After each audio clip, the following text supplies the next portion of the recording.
Alright, so my name is Ryan Wagget. Hi, and I've been designing cover art for musicians for some time. I don't know what to do with my hands in a YouTube video. In this video, I'm going to show you guys how to make cover art using pretty much any photo you want in Photoshop that actually looks pretty cool. I'm also going to go through a couple things you can do to optimize your artwork so it can be uploaded to all 10,000 streaming platforms. It is impeccably hot in this room. Alright, I don't want to waste your time. Let's go. So cover art is pretty limitless, but I'm actually going to show you how to make this specific old photo look. It's really popular and that's a cool aesthetic that's really clean and easy to do in pretty much any photo. I literally threw a tissue onto my desk, took a picture of it, and even that looks pretty decent. Alright, here we go. Open Photoshop and create a new file. You want a width of 3000 pixels, a height of 3000 pixels, a resolution of 72 pixels. Then you can name it whatever you want. We're gonna go with the classic name of Bing Bong. Alright, once you have your document open, you want to pull in any photo you want. If you don't have a photo that you took yourself, you can actually get one from a free stock website. I'm going to put a link to 2 different ones in the description, and you can use literally any photo from either of those for free. In this example, we are going to use a beautiful picture of a whale. When we drop it in, we're going to hold on to these little square things, hold shift, and then pull up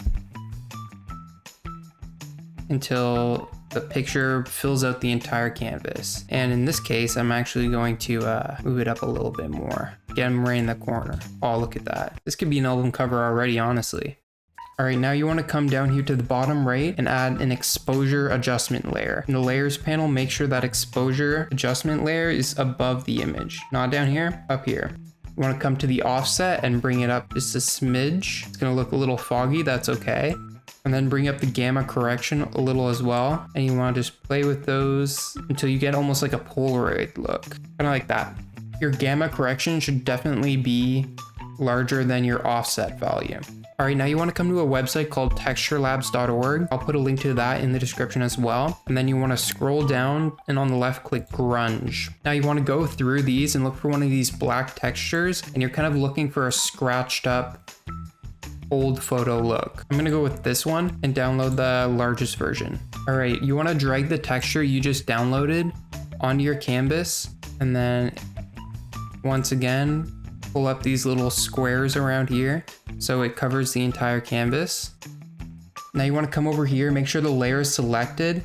Where it says normal, you wanna click there and then go to screen. This is only going to show the white parts of the image and hide all the black parts. Usually you'll want to lower the opacity of this image so the texture isn't as intense. I'm going to keep mine at 25, but it really depends on the image you're using and what you like the most. Look at this, we're almost done. All right, and now all we have to do is add the title. If I'm being honest, typography can really make or break a cover.